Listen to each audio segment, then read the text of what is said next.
Hello all. तो last lecture में हमने जॉइंट शुरू किए थे। मैंने बताया था आपको कि आर्थ्रोलॉजी क्या होता है, ऑस्टियोलॉजी क्या होता है, कॉन्ड्रोलॉजी क्या होता है, काइनेसियोलॉजी क्या होता है और मायोलॉजी क्या होता है। ओके, डेफिनेशंस ये क्या होते हैं लास्ट लेक्चर का कंटेंट है। लास्ट लेक्चर में मैंने जॉइंट को 3 हिस्सों में क्लासिफाई किया था। एक जो बिल्कुल भी मूवमेंट नहीं करते हैं, जो पूरी तरह से इमूवेबल जॉइंट है, जिसमें एग्जांपल्स आते हैं सूचर्स या गॉम्फोसिस या सिंडेस्मोसिस। दूसरा जो स्लाइटली मोबाइल है, जो थोड़ी सी मूवमेंट करते हैं, थोड़ी सी मूवमेंट वहां पे होना पॉसिबल है, इंटरवर्टिब्रल डिस्क, और दूसरा था प्यूबिक सिम्फाइसिस। ओके, अब हम तीसरे टाइप में जाएंगे। तीसरा टाइप देखेंगे जो सबसे फेमस है, या एक कॉमन इंसान को एज ए जॉइंट जिस चीजों का पता होता है कि भाई ये शोल्डर जॉइंट है, एल्बो जॉइंट है, नी जॉइंट है, एंकल जॉइंट है, रिस्ट जॉइंट है। तो ये जो एक ले मैन को, एक कॉमन इंसान को, जिन्होंने साइंस नहीं पढ़ी है, उनको भी पता होता है कि जॉइंट, इसे जॉइंट कहते हैं, इसे जॉइंट कहते हैं, इसे जॉइंट कहते हैं। तो वो कैटेगरी जॉइंट का है फ्रीली मूवेबल जॉइंट। ये जनरली जिन्होंने पढ़ा नहीं है उनको नहीं पता होगा कि यहाँ पे भी जॉइंट है, लेकिन ये सबको पता होता है। तो ये जो फ्रीली मूवेबल जॉइंट है, इनको साइनोवियल जॉइंट भी कहा जाता है। साइनोवियल जॉइंट, रीजन मैंने लास्ट लेक्चर में ही बता दिया था कि भाई इस जॉइंट का जो स्ट्रक्चर है वो कुछ इस तरह से होता है। देखो, ये अगर एक बोन है, ये दूसरा बोन है, इन दोनों के बीच में जॉइंट अगर है तो दोनों बोन्स के जो एंड्स है उन पर कार्टिलेज लगा होगा। इस कार्टिलेज को आर्टिकुलर कार्टिलेज कहा जाता है। और दोनों बोन्स के जो एंड है, जहां पे जॉइंट है, वो एक कैप्सूल में बंद होंगे। और तीसरा, इस जॉइंट कैविटी के अंदर एक लिक्विड भरा होता है, उस लिक्विड को साइनोवियल फ्लूइड कहा जाता है। Synovial fluid. तो कौन से जॉइंट होते हैं जो इस कैटेगरी में आते हैं? पहला, इसमें फर्स्ट जॉइंट है ball and socket joint. Ball and socket joint. Ball मतलब बॉल और सॉकेट मतलब कैविटी। तो a joint in which a ball-like head of one bone, suppose this is a bone, a ball-like head of one bone articulates into the socket-like cavity of other bone is called as ball and socket joint. किसके जैसा दिख रहा है? ये triangular bone जो है, कौन सा है यहाँ पे? स्कैपुला। ओके, तो ये स्कैपुला की जो कैविटी है, जिसके बारे में मैंने बता भी दिया था पहले कि यहाँ पे ये एक्रोमियन प्रोसेस होता है, इससे क्लेविकल जॉइंट होता है, और इसके नीचे ये ग्लेनोइड कैविटी होती है, और उससे ये हेड ऑफ ह्यूमरस जॉइंट होता है। And this is our shoulder joint. ये शोल्डर जॉइंट है, और बॉडी का सबसे ज्यादा मूवेबल जॉइंट भी यही है, शोल्डर जॉइंट, जो 360 डिग्री की मूवमेंट कर सकता है, शोल्डर जॉइंट। तो ये शोल्डर जॉइंट जो है सबसे ज्यादा मूवेबल है, और सबसे ज्यादा अनस्टेबल भी यही है। मतलब होता क्या है कि जॉइंट में एक चीज ऐसे है कि जो जॉइंट जितना ज्यादा मोबाइल, उतनी उसकी स्टेबिलिटी कम। मतलब उतनी आसानी से वो डिसलोकेट हो सकते हैं, उतनी आसानी से उसके बोन्स एक दूसरे से सेपरेट हो सकते हैं। जॉइंट जितना कम मोबाइल उतना वो ज्यादा स्टेबल। मतलब जॉइंट जितना कम मोबाइल उतना वो, माणसाचं पण तसंच असतं। माणसाचं विचार, माणसाचा स्वभाव जेवढा चंचल, जेवढा मोबाईल, जेवढा तो अस्थिर, तेवढा तो अनस्टेबल असतो। आणि जेवढा स्वभाव हा स्थिर किंवा स्थैर्याकडे नेणारा किंवा असा स्टेबल असतो, किंवा स्वभाव जेवढा कमी चंचल असतो, जेवढे कमी थॉट्स, कमी विचार मनात येतात, जेवढं कॉन्सन्ट्रेशन त्याचं चांगलं असतं, तेवढा तो व्यक्ती स्टेबल असतो पर्सनॅलिटी वाईज। आणि ही स्टॅबिलिटी जी आहे ती अभ्यासामध्ये प्रचंड गरजेची असते, प्रचंड। म्हणजे तुमच्या मनामध्ये येणारे विचार हे तुमच्याकडनं कंट्रोल व्हायलाच पाहिजे। कारण तुमच्या मनामध्ये खूप जर विचार येत असतील तर ऑब्व्हियसली तुम्ही डायव्हर्ट होतात।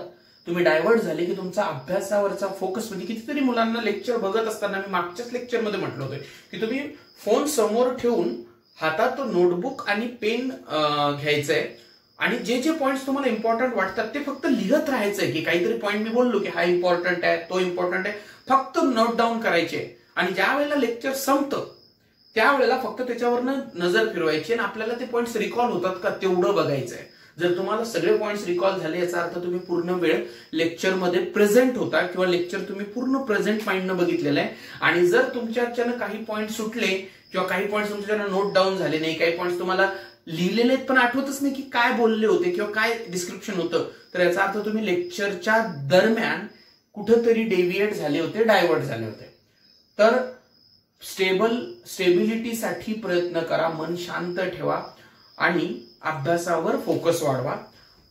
तर जॉईंटचं आपण जॉईंटवर होतो की जॉईंट्स जे असतात ते जॉईंट्स हे जेवढा जॉईंट जास्त मोबाईल तेवढा तो अनस्टेबल, आणि जेवढा जॉईंट हा कमी मोबाईल तेवढा तो स्टेबल असतो. तर बॉल अँड सॉकेट जॉईंटचे दोन एक्झाम्पल आहे मुलांना. पहिला जॉईंट आहे शोल्डर जॉईंट. शोल्डर जॉईंट जो की आपल्या ह्युमरस आणि याच्यामध्ये असतो, कशात, स्कॅप्युलाच्या ग्लेनॉइड कॅव्हिटीमध्ये. आणि दुसरा जो जॉईंट आहे तो आहे आपला hip joint. Hip joint, hip joint म्हणजे तुमच्या फिमरचा आणि ऍसिटॅब्युलमचा जॉईंट. फिमर आणि ऍसिटॅब्युलमच्या मधला जो जॉईंट आहे तो पण बॉल अँड सॉकेट जॉईंटच आहे. पण या दोन्ही मध्ये पण कम्पेअर केलं ना तर शोल्डर जॉईंट हा जास्त मोबाईल आहे हिप जॉईंट पेक्षा. म्हणजे तुम्ही जसं हातानं अशी बॉलिंग करू शकतात, हात असा तुमचा जाऊ शकतो किंवा असाही हात फिरू शकतो. ओके, तसं पाय तुमचा असा नाही येऊ शकत. म्हणजे पायानं तुम्ही बॉलिंग नाही करू शकत. असा पाय 360 मध्ये नाही फिरू शकत, असा ओरिझोंटली फिरू देत. म्हणजे या दोन्ही जॉईंट जरी सेम कॅटेगरीचे असतील तरी यांच्यामध्ये पण शोल्डर जॉईंटची मोबिलिटी ही जास्त असते. तर हा पहिला सायनोव्हियल जॉईंट आहे बॉल अँड सॉकेट जॉईंट. दुसरा, शोल्डरच्या खाली काय रे, हे काय, एल्बो. तर एल्बो जॉईंट जो असतो हा एल्बो जॉईंट. दुसरं आपला नी जॉईंट. नी जॉईंट, एल्बो, नी. त्याच्यानंतर अँकल. नीच्या खाली काय रे, अँकल. आणि आपला इंटर फॅलेंजियल जॉईंट. पोरांनो तुम्हाला एक सांगतो मी इथे, एनसीईआरटी त्याच्यातले म्हणजे एक दोनच एक्झाम्पल्स दिलेले आहेत. बाकीचे एक्झाम्पल जे आहेत ना ते तुम्हाला म्हणजे मी नोट्स मध्ये तर देईलच, पण तुम्हालाही इथं पाठ करून घ्यायचे. तर नोट्स मध्ये असतील हे बाकीचे एक्झाम्पल्स. काय बोलतोय मी तुम्हाला, आपण बघतोय हिंज जॉईंट. हिंजेस हा शब्द दरवाजांशी संबंधित असतो. म्हणजे दरवाजाचं जे फाटक असतं ते फाटक एका पर्टिक्युलर डिग्रीपर्यंत मूव्ह झाल्यानंतर अडकतं. म्हणजे आपला दरवाजा जो आहे तो एका पर्टिक्युलर, म्हणजे आपण ओपन केला क्लोज केला तर ओपन क्लोज केल्यानंतर एका पर्टिक्युलर त्याच्या लिमिट नंतर तो दरवाजा थांबतो. आणि त्याला थांबवणाऱ्या, त्या फाटकाला अडकवणाऱ्या ज्या पट्ट्या असतात मारलेल्या त्याला हिंजेस असं म्हटलं जातं. तर हिंजेस हा शब्द तिथून आलेला आहे की आपल्या दरवाजाच्या फाटकाची मोमेंट एका विशिष्ट लिमिट नंतर कंट्रोल करण्यासाठी तिथे हिंजेस असतात दरवाजाला. अगदी तसंच तुमच्या या हिंज जॉईंट मध्ये तुमची एक पर्टिक्युलर मोमेंट झाली की ती थांबवण्यासाठी तिथे हिंजेस असतात. अडवण्यासाठी काहीतरी स्ट्रक्चर असतात. म्हणजे हिंजेस म्हणजे जसं दरवाजाच्या फाटकाला अडकवणारं कोणीतरी तिथं असतं त्याला हिंज म्हणतो आपण.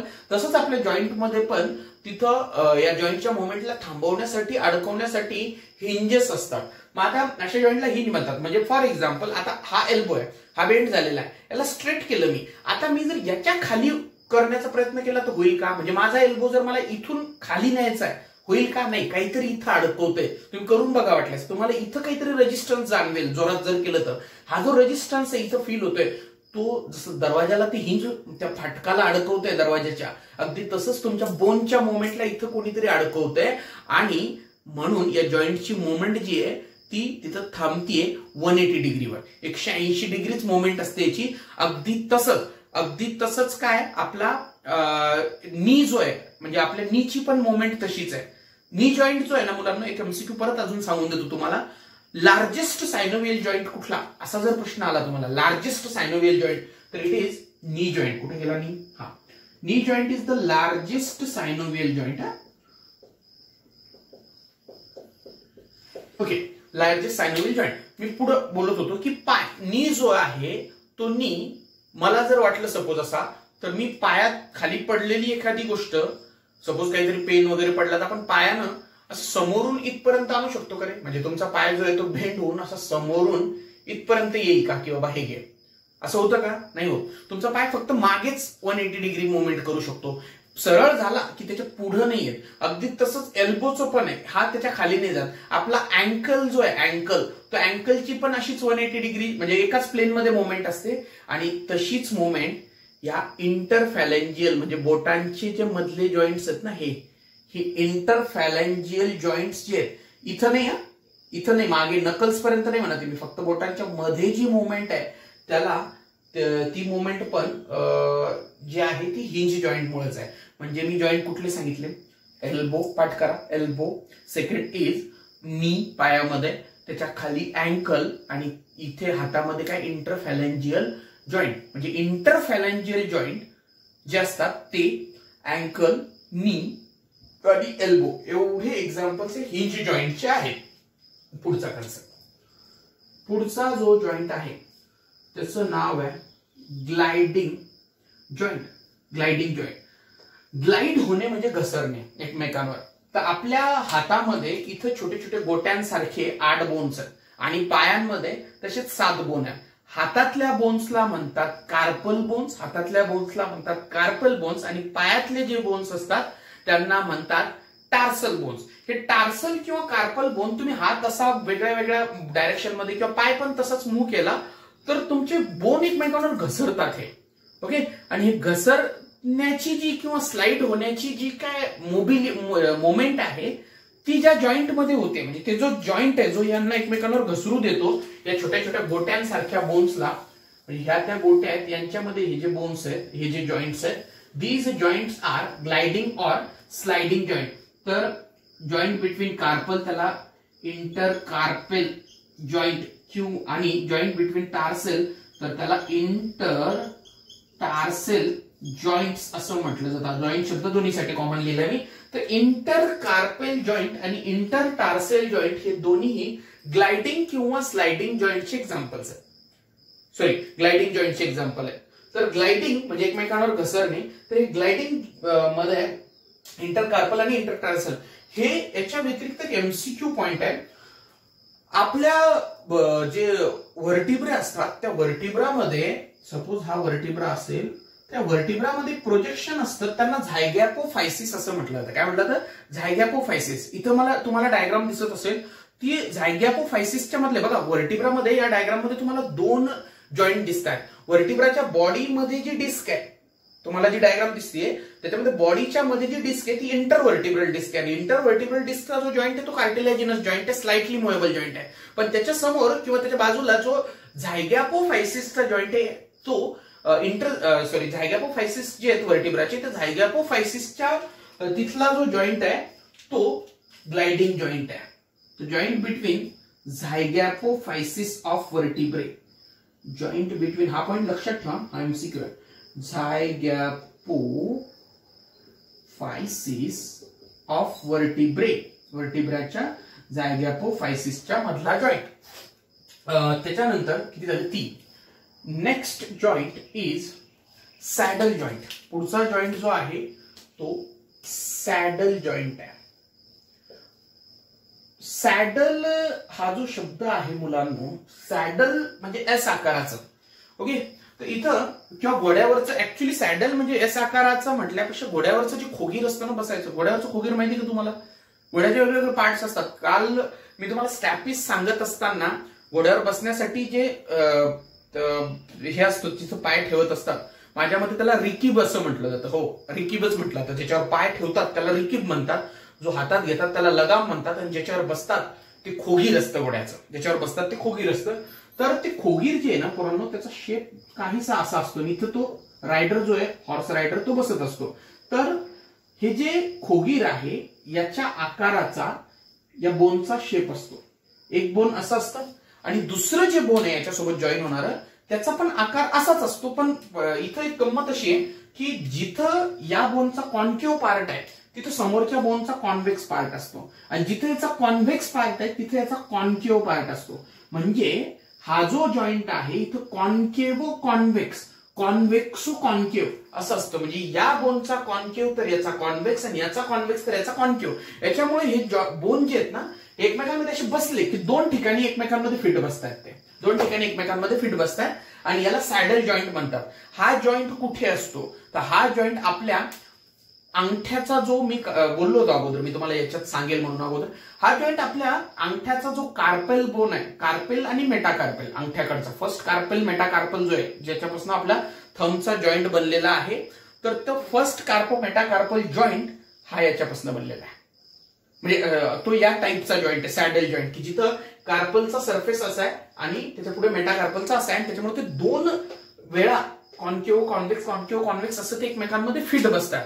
या जॉइंटला इवोल्यूशनरी सिग्निफिकेंस है. मतलब इसमें इवोल्यूशन में इसका सिग्निफिकेंस क्या है कि इंसानों में ये जॉइंट, बहुत सी बातें हैं इंसानों में, उसमें ब्रेन का डेवलपमेंट हो या फिर ये जॉइंट हो या इरेक्ट पोस्चर हो, टेल का जाना हो, ऐसे बहुत बहुत बहुत ज्यादा वीवी पैरी हो, ऐसे बहुत ज्यादा चीजें हैं, एडेप्टेशन है, जिसकी वजह से ह्यूमन बीइंग जो है वो इस प्लैनेट के सबसे डोमिनेंट ऑर्गेनिज्म बने हैं, या सबसे ज्यादा जो इनका इव्होल्यूशन म्हणजे काय रे, उत्क्रांती.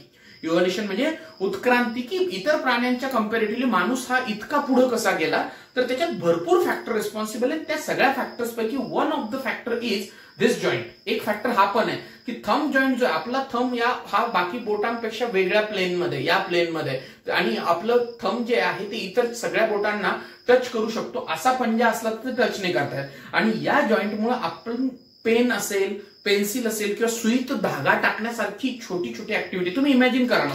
म्हणजे एका हातात सुई आहे आणि तुमचा पंजा असा आहे, तर तुम्ही काय असा धागा पकडून असा टाकावा लागेल, शक्य झालं असतं का ते? तर ह्या ज्या स्किलफुल ऍक्टिव्हिटीज आहेत, जिथं एकदम मायक्रोस्कोपिक काहीतरी लागतं तुम्हाला, लिहिणं असेल, पेंटिंग असेल, ड्रॉइंग असेल, सुईत धागा टाकणं असेल, विणकाम, भरतकाम, हे सगळे जे असे मायक्रोस्कोपिक गोष्टी करण्यासाठी जे एक स्किल लागतं, एक पकड जी लागते, ती पकड तुम्हाला या जॉइंटमुळे मिळते. तर या जॉइंटला इव्होल्युशनरी सिग्निफिकन्स असतं, इव्होल्युशन मध्ये सिग्निफिकन्स असतं या जॉइंटला. नेक्स्ट है इलिप्सॉइड जॉइंट. इलिप्सॉइड जॉइंट या जिसका दूसरा नाम है condyloid joint. Condyloid joint, okay. Ellipsoid joint और कॉन्डिलॉइड जॉइंट. जॉइंट पे जाने से पहले मैंने स्कल के वक्त एक बात आपसे कही थी कि ह्यूमन स्कल इज डायकॉन्डाइलर और बायकॉन्डाइलर.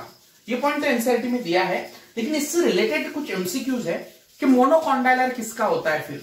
ओके, तो पॉइंट ये है, डायकॉन्डाइलर स्कल का कॉन्सेप्ट क्या है बच्चों, कि अगर ये आपका स्कल है, ओके, तो आपका जो ऑसिपिटल बोन है उसमें दो स्वेलिंग्स होते हैं. ऑसिपिटल बोन में दो स्वेलिंग्स होते हैं, और इस दो स्वेलिंग की मदद से वो वर्टिब्रल कॉलम से ज्वाइन हो जाता है, वर्टिब्रा के साथ वो ज्वाइंट फॉर्म कर लेता है. ऐसे दो अगर कॉन्डाइल्स होते हैं ऑसिपिटल बोन में, तो उसे डायकॉन्डाइलर या बायकॉन्डाइलर स्कल कहा जाता है, या उस स्कल को डायकॉन्डाइलर स्कल कहा जाता है. ह्यूमन बीइंग में ये स्कल है, हमारा ये स्कल है, ये मैं बता चुका हूं.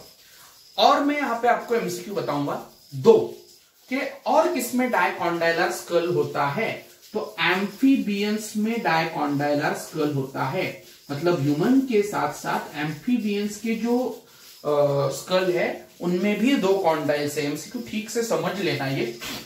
अब सवाल आता है कि अगर एम्फीबियंस का और ह्यूमन का डायकॉन्डाइलर है, तो मोनोकॉन्डाइलर किसका है फिर.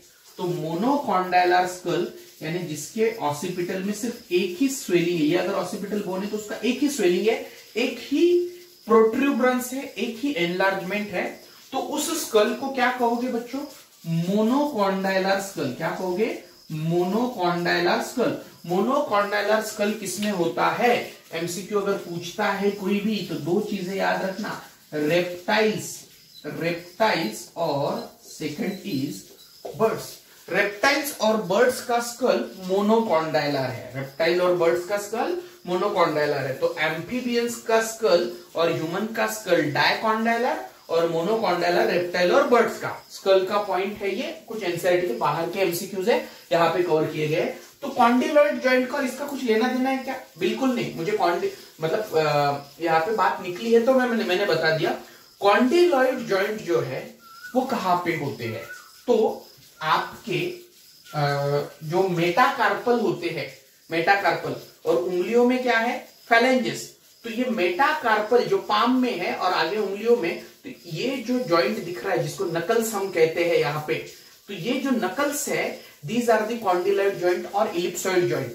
ये ऐसे भी मुंह होते हैं और ऐसे भी मुंह होते हैं, ऐसे भी और ऐसे भी, ऐसे भी और ऐसे भी. तो ये दो एक्सिस में मुंह होते हैं. दे show the biaxial movement. Hinge joint जो है बच्चों, हिंज जॉइंट सिर्फ मोनो एक्सियल मूवमेंट करते हैं, एक ही एक्सिस में, वो नी हो, एल्बो हो या बाकी हिंज जॉइंट हो। तो हिंज जॉइंट मोनो एक्सियल यानी एक ही एक्सिस में मूवमेंट करते हैं, लेकिन condyloid joint biaxial movement करते हैं। हे जे नकल्स दिसतात ना रे पोरांनो, नकल्स हे इथे, ओके, हे इथे जे नकल्स दिसतात, तर तुमच्या मित्रांमध्ये वाद झाल्यानंतर तुम्ही ते तुमचा पंच जोरात लागाव म्हणून हे नाही का वापरत, हा पार्ट आपले छोटे छोटे भांडणांमध्ये, हा जो असतो बोनी पार्ट प्रॉमिनन्स, हा जो जॉइंट आहे तो जॉइंट म्हणजे कॉन्डिलाइट किंवा इलिप्सॉइड जॉइंट असतो, त्याला मतलब सॉरी मेटाकार्पो यानी मेटाकार्पो और फैलेंक्स के बीच में फैलेंजियल जॉइंट, मेटाकार्पल बोन्स और फैलेंज जो होते हैं, फैलेंजियल बोन जो होते हैं, उनके बीच में ये जॉइंट है, ये नकल्स वाला। तो मेटाकार्पो फैलेंजियल जॉइंट जो है वो इसका एग्जांपल है कॉन्डिलॉइड जॉइंट या इलिप्सॉइड जॉइंट का। और मूवमेंट कैसी है, ऐसी आगे पीछे। और एक बात कंफ्यूज नहीं होना है, उंगलियों में जो जॉइंट है मतलब वो इंटरफैलेंजियल जॉइंट है, फैलेंक्स ऊपर भी फैलेंक्स है नीचे भी फैलेंक्स है, वो इंटरफैलेंजियल है। और interphalangeal joint is example of hinge joint. वो किसका एग्जांपल है, हिंज जॉइंट का है, उंगलियों वाला। और ये जो जहां से उंगली स्टार्ट हो रही है, फिंगर का जो बेस है जहां से वो स्टार्ट हो रहा है, उसका सबसे नीचे वाला ये फैलेंक्स, और उसके नीचे कौन है, मेटाकार्पल। तो ये जो जॉइंट है, ये वाले जो जॉइंट है वो कॉन्डिलॉइड या इलिप्सॉइड जॉइंट है। आगे बढ़ते हैं। Last is about the pivot joint. Pivot joint का एक एग्जांपल तो मैंने पहले ही बता दिया था आपको, कल ही, जब हम क्या पढ़ रहे थे, वर्टिब्रल कॉलम पढ़ रहे थे। तो वर्टिब्रल कॉलम जब हम पढ़ रहे थे तब पिवोट जॉइंट का एग्जांपल मैंने कहा था कि पहला जो वर्टिब्रा होता है जिसका नाम है एटलस, और दूसरा वर्टिब्रा होता है जिसका नाम है एक्सिस। एटलस में ऐसा कैविटी होता है, बड़ा निकाल लेता हूं, this is the Atlas vertebra, और दूसरा होता है एक्सिस वर्टिब्रा इसके नीचे। तो एक्सिस में ऐसा प्रोजेक्शन होता है, एक्सिस में कुछ इस तरह का प्रोजेक्शन होता है, एटलस में ऐसी कैविटी होती है। इस कैविटी को ओडोंटॉइड कैविटी कहते हैं, इस प्रोसेस को ओडोंटॉइड प्रोसेस कहते हैं। और इसकी वजह से हमारे स्कल का ये रोटेटरी मूवमेंट होता है। This rotatory movement of the skull occurs because of this atlanto axial joint, जो कि पिवोट जॉइंट का एग्जांपल है। In pivot joint a socket of mobile bone fits into the peg like process of other bone। एक peg like process, एक point ऐसा projection होता है उसमें, जिसका सॉकेट है वो बोन ऐसे बैठ जाता है और ऐसा रोटेट जैसे पेन का कैप रोटेट हो रहा है वैसा ये रोटेट होता है। तो इस टाइप के जॉइंट को पिवोट जॉइंट कहते हैं। ये एनसीईआरटी में भी दिया है। दूसरा एग्जांपल एनसीईआरटी में नहीं दिया है, जो आपको पक्का याद रखना है, उस पर भी एमसीक्यू है, कि हमारा जो रेडियो अल्नार जॉइंट है ऊपर का, देखो बच्चों, रेडियो अल्नार की लेंथ में बीच वाला जो हिस्सा है वो मैंने दोपहर को ही कल के ही लेक्चर को बताया था कि उसमें it is a immobile joint. वो जो है वो इमूवेबल जॉइंट है। लेकिन अब मैं बताने जा रहा हूं कि ऊपर वाला जो जॉइंट है रेडियस और अल्ना के बीच में, देखो ये अगर रेडियस अल्ना है तो उनके थ्रू आउट द लेंथ जो जॉइंट होता है बीच में वो इमूवेबल है। उस वक्त भी मैंने कहा था कि यहाँ पे हमें दो जॉइंट पढ़ने हैं, और यहाँ पे एक जॉइंट होता है जिसकी डायग्राम आप देख रहे हो इस वक्त। तो वो जो जॉइंट है ऊपर वाला, मतलब जस्ट बिलो द एल्बो के जस्ट नीचे रेडियस और अल्ना के बीच में जो जॉइंट है, जिसमें ऐसा जो आपको रिंग लाइक सॉकेट दिख रहा है और उसमें रिंग लाइक सॉकेट में दूसरे बोन का प्रोजेक्शन फिट हो रहा है, इस जॉइंट को भी पिवोट जॉइंट कहा जाता है। तो ये भी पिवोट ही जॉइंट है। ओके, तो फिर से एक बार देख लेते हैं। हमने जॉइंट क्या है? Joint is the place where a bone articulates with other bone और cartilage. Largest synovial joint knee joint है।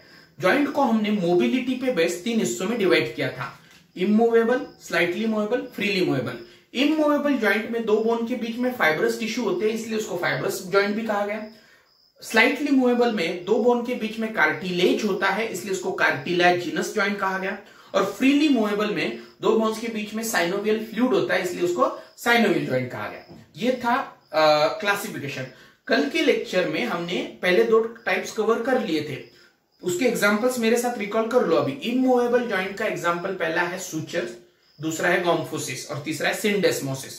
ओके, गॉम्फोसिस दांत वाला जॉइंट है, सूचर जो है वो स्कल में होते हैं। और उसके बाद जो स्लाइटली मूवेबल है इंटरवर्टिब्रल डिस्क और दूसरा प्यूबिक सिम्फाइसिस। मैंने ये भी कहा था प्यूबिक सिम्फाइसिस प्रेगनेंसी का एक एडेप्टेशन है, उसकी वजह मतलब प्यूबिक सिम्फाइसिस में होता है, उसकी वजह से फीमेल में प्यूबिक सिम्फाइसिस थोड़ा ज्यादा मोबाइल होता है।